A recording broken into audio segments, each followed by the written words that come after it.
Assalamualaikum warahmatullahi wabarakatuh. Alhamdulillahi rabbil alamin. Wa afdolus salati wa atammut taslimi ala sayyidina Muhammadin wa ala alihi wa sahbihi ajma'in, amma ba'du. Puji syukur kepada Allah subhanahu wa ta'ala.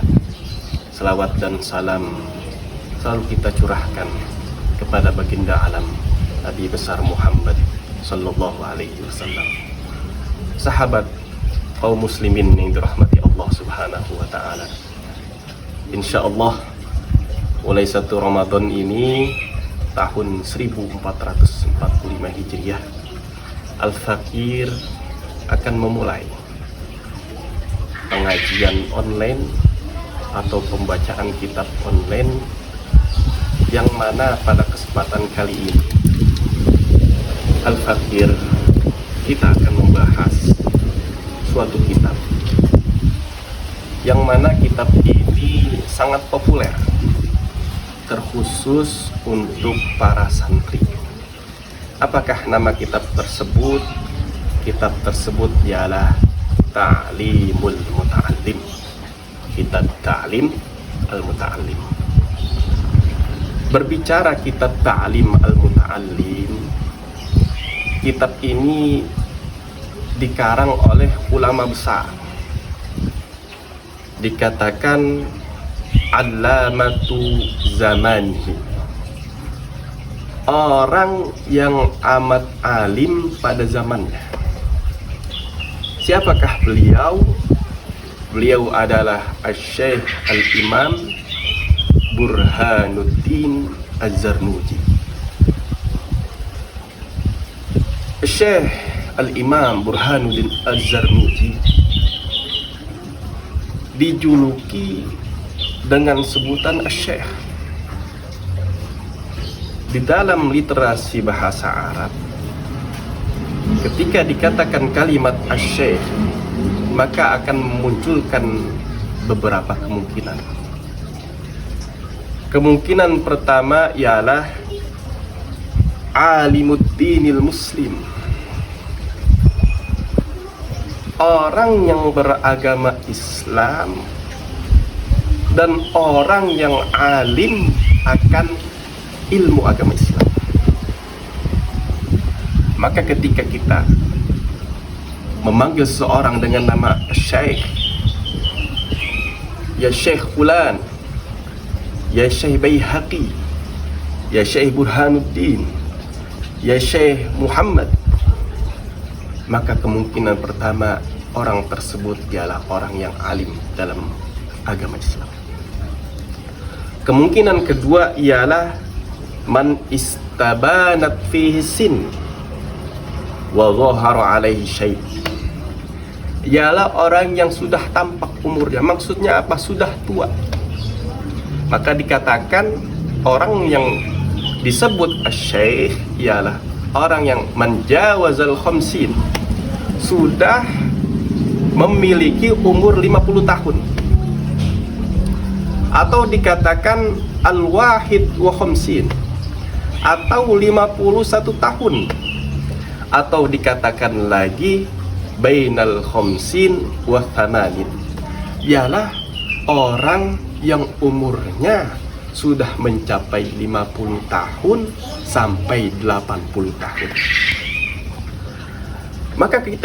Maka ketika kita membaca kitab ini, mengetahui kealiman beliau, jelas bagi kita bahwasanya yang dimaksud dengan asy-syekh di sini ialah beliau Burhanuddin Az-Zarnuji, seorang allamah, seorang ulama besar yang mempunyai kapasitas ilmu yang amat luar biasa. Kaum muslimin, sahabat yang dirahmati Allah subhanahu wa ta'ala, kitab Ta'lim Al-Muta'allim mempunyai sejarah panjang. Tercatat dalam kitab sejarah yang dicatat oleh Kiai Haji As'ad Ali. Beliau menjelaskan kitab ini pertama kali ditemukan ialah di Jerman. Pada tahun berapa? Pada tahun 1709 Masehi. Lanjut lagi pencarian akan kitab ini, ternyata ditemukan lagi di mana? Di Leipzig pada tahun 1838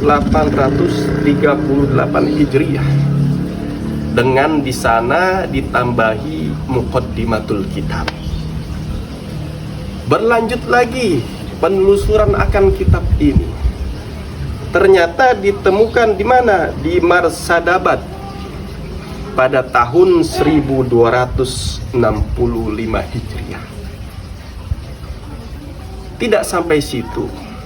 Ternyata penelusuran, pencarian, penelitian akan kitab Ta'lim Muta'allim terus berlanjut. Maka di sini beliau mencatat ditemukan kembali di Kazan pada tahun 1898 Hijriah menjadi 32 halaman. Ulama kita tidak puas di sana, dicari lagi. Ternyata ditemukan di Tunisia tahun 1286 Hijriah menjadi 40 halaman. Tadi 32 halaman. Dicari lagi, digali lagi menjadi 40 halaman. Terus berjalan pencarian akan kitab Ta'lim Muta'allim ini. Ternyata ditemukan lagi di mana? Di Tunisia, Astana pada tahun 1292 Hijriah. Yang tadinya 32 halaman, yang tadinya 40 halaman menjadi 46 halaman. Kaum muslimin, sahabat yang dirahmati Allah, terakhir pencarian kitab ini terjadi di suatu negara, yang negara ini luar biasa, disebut dengan 1000 menara. Di mana negara tersebut? Ialah negara Misr Al-Mahrusah pada tahun 1300 Hijriah. Setelah penemuan kitab tersebut, tentu kita bertanya-tanya, kapan mulai masuk kitab Ta'lim Al-Muta'allim ke negara kita yang mulia ini, yaitu negara Indonesia. Kitab Ta'lim Al-Muta'allim yang sangat populer di kalangan santri ini masuk ke Indonesia melalui 3 kemungkinan. Di sini Kiai Haji As'ad menerangkan kemungkinan pertama Ta'lim Muta'allim masuk ke Indonesia ialah pada periode Wali Songo. Jadi ketika Wali Songo masuk ke Indonesia, beliau sambil mengajarkan kitab Ta'limul Muta'allim. Sedangkan kemungkinan kedua, masuknya kitab Ta'limul Muta'allim ke negara kita, negara Indonesia ini, ialah pada periode Syekh An-Nawawi Al-Bantani.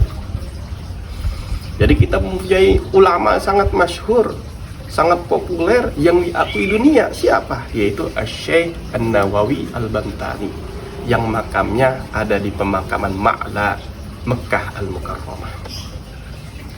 Itu 2 kemungkinan kapan kitab Ta'lim Al-Muta'allim masuk ke negara kita Indonesia. Lalu apa kemungkinan terakhir kitab Ta'lim Al-Muta'allim ini bisa masuk ke negara kita Indonesia? Beliau menjelaskan kemungkinan terakhir kapan kitab Ta'lim Al-Muta'allim ini masuk ke Indonesia ialah pada era masuknya mazhab ke negara Indonesia. Kalau kita baca kitab Ta'lim Al-Muta'allim ini, pengarang bermazhab Hanafi. Sedangkan mayoritas Indonesia mayoritas masyarakat Indonesia ialah menganut mazhab Syafi'i. Dari sini kita menangkap, apabila kita ta'lim muta'allim ini masuk ke Indonesia, diajarkan di Indonesia, diamalkan di Indonesia, memasuki lewat jalan permadhaban, maka jelas kitab ini datang sangat akhir. Karena apa? Karena mayoritas masyarakat Indonesia menganut mazhab Asy-Syafi'i. Dari situ maka Kiai As'ad menerangkan, ya, dari 3 kemungkinan ini ada 2 kemungkinan yang insya Allah akan pasti. Pertama, kitab ini diajarkan di sekolah-sekolah, ya.